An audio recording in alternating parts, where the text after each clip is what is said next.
చేసుకుంటా అని పాలమూరు అభివృద్ధి పదంలో నడిపిస్తా అని వాళ్ళ కసితోటి వాళ్ళ ముఖ్యమంత్రి గారు పనిచేస్తున్నాడు.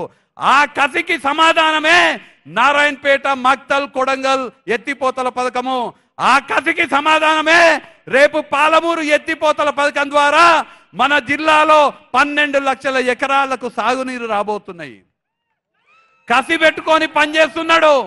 ముదిరాజులని గత ప్రభుత్వం వాళ్ళు 119 నియోజకవర్గాలుంటే ఒక్క సీటు కూడా అసెంబ్లీ సీటు ఇవ్వకపోతే మనం 3 ఎమ్మెల్యే సీట్లు ఇచ్చి మన శ్రీహరి ముదిరాజు గారిని ఎమ్మెల్యేగా చేసుకున్నాము. ఇవాళ ముఖ్యమంత్రి గారు కడుపుల కసి పెట్టుకొని మీరు టిఆర్ఎస్ వాళ్ళేమో ముదిరాజులను అట్లా మోసం చేస్తారు, బీజేపీ వాళ్ళేమో శ్రీహరి ముదిరాజుని ఓడగొట్టనీకే ఆడున్న బీజేపీ అభ్యర్థికి కూడా వెన్నుపోటు పొడిసి ఆయన తమ్ముడికి మద్దతు ఇచ్చి ఒక ముదిరాజు బిడ్డని ఓడగొట్టే ప్రయత్నం చేస్తారా, మీరు ముదిరాజులకి ద్రోహం చేస్తారా అని కడుపుల కసి పెట్టుకొని ఇవాళ ముదిరాజులను బీసీడీ నుంచి బీసీఏకు మార్చే ముఖ్యమైనటువంటి నిర్ణయము మన ముఖ్యమంత్రి, మన పాలమూరు ముద్దు బిడ్డ, మన ముదిరాజు ముద్దు బిడ్డ అయినటువంటి రేవంత్ రెడ్డి గారి వాళ్ళ నిర్ణయం తీసుకున్నారు. గత ప్రభుత్వము గొల్ల యాదవ కురుమల దగ్గర డీడీలు తీసుకొని గొర్రెలు మింగి యాదవ కురుమలని మోసం చేస్తే, బిడ్డ మీరు మా యాదవులని కురుమలని మోసం చేస్తావా? ఇవాళ ముఖ్యమంత్రి పీఠం మీద కూర్చుంది ఈ యాదవుల బంధు, ఈ కురుమోళ్ళ బంధు రేవంత్ రెడ్డి. నేను నా పదవి ద్వారా ఏం చేయాలంటే అది చేస్తాని మీకందరికి ఇవాళ డీడీలు వాపసు వస్తున్నాయా? వచ్చినా మీకందరికి ఇవాళ డీడీలు వాపసు ఇచ్చినటువంటి ఘనత రేవంత్ రెడ్డి గారిది, మన రాష్ట్ర ముఖ్యమంత్రి గారిది. రేపు పాలమూరు జిల్లాలో సాగుకి యోగ్యమైనటువంటి ప్రతి ఎకరాకి సాగునీరు రాబోతున్నాయి. మన ప్రాంతంలో ఉన్నటువంటి నిరుద్యోగులకి ఉద్యోగ అవకాశాలు కల్పించనికే పెద్ద ఎత్తున ప్రాజెక్టులు మన ప్రాంతానికి రాబోతున్నాయి. మహబూబ్ నగర్ జిల్లా కేంద్రం ఒక పెద్ద ఎత్తున ఎన్ఎం శ్రీనివాస్ రెడ్డి గారి ఆధ్వర్యంలో ఒక పెద్ద ఎడ్యుకేషన్ హబ్ గా మారబోతుంది. ఈ నియోజకవర్గం లోక్సభ నియోజకవర్గంలో ఉన్నటువంటి కొడంగల్, నారాయణపేట, మక్తల్, దేవరకద్ర, మహబూబ్ నగర్, జడ్చర్ల, షాద్ నగర్ ఈ 7 నియోజకవర్గాలు కూడా అన్ని విధాలుగా అన్ని రంగాలలో అభివృద్ధి పదంలో నడిపించబోతున్నాము. కడుపుల కసి పెట్టుకొని మన కోసం పనిచేస్తున్నటువంటి ముఖ్యమంత్రికి అండగా ఉండాల్సినటువంటి బాధ్యత పాలమూరు గడ్డపై పుట్టినటువంటి పౌరుషం ఉన్న ప్రతి ఒక్క పాలమూరు బిడ్డపై ఉన్నదా లేదా? ఇవాళ మన బాధ్యత మన కోసం ఇవాళ కష్టపడి మన కోసం మనకు కావాల్సిన అన్ని పథకాలు, నిధులు, సంక్షేమ పథకాలు మనకిస్తున్నాడు. మన ఆత్మ గౌరవమైనటువంటి మన ముఖ్యమంత్రి గౌరవాన్ని ఢిల్లీలో చాటే బాధ్యత మనందరం తీసుకోవాలి. ఇవాళ ఎక్కువ మాట్లాడకుండా ఒక్క విషయము, నిన్న మనందరం కూడా శ్రీరామనవమి ఘనంగా జరుపుకున్నాము.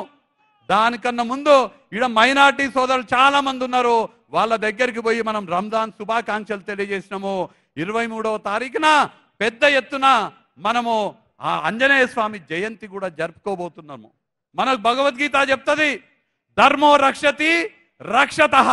మనము మన ధర్మాన్ని కాపాడుకుంటే ఆ ధర్మం మనల్ని కాపాడుతుందని చెప్తుంది. ఇవాళ నేను మీ అందరి ద్వారా పాలమూరు ప్రజలందరినీ కూడా ఆలోచన చేయమని చెప్తున్నా. ఇవాళ పాలమూరు ప్రజలు, మహబూబ్ నగర్ లోక్సభ ప్రజలందరూ కూడా ఆలోచన చేయాలి. కొంతమంది ఓట్ల కోసమో దేశం కోసమో ధర్మం కోసమని మన ముందుకు వస్తున్నారు. నేను ఇవాళ పాలమూరు ప్రజలతోటి గుండె విప్పి మాట్లాడుతున్నా, నా మనసుతో మాట్లాడుతున్నా, నా గుండెతో మాట్లాడుతున్నా. పాలమూరు ప్రజలు ఆలోచన చేయాలి. ధర్మం ఎటువైపు ఉందో పాలమూరు ప్రజలు ఆలోచన చేయాలని నేను మనస్ఫూర్తిగా కోరుతున్నా. ధర్మం ఎటువైపు ఉంటుంది? సారా కాంట్రాక్టర్లు చేసే వాళ్ళ వైపు ఉంటుందా ధర్మము? సాగునీరు అందించే వాళ్ళ వైపు ఉంటుందా ధర్మము? పాలమూరు ప్రజలు ఆలోచన చెయ్యాలి. మందు కళ్ళు అమ్మే వాళ్ళ వైపు ఉంటుందా ధర్మము? మన యువకులకు, నిరుద్యోగులకు కొలువులు ఇచ్చే వాళ్ళ వైపు ఉంటుందా ధర్మం అనేది పాలమూరు ప్రజలు ఆలోచన చెయ్యాలి.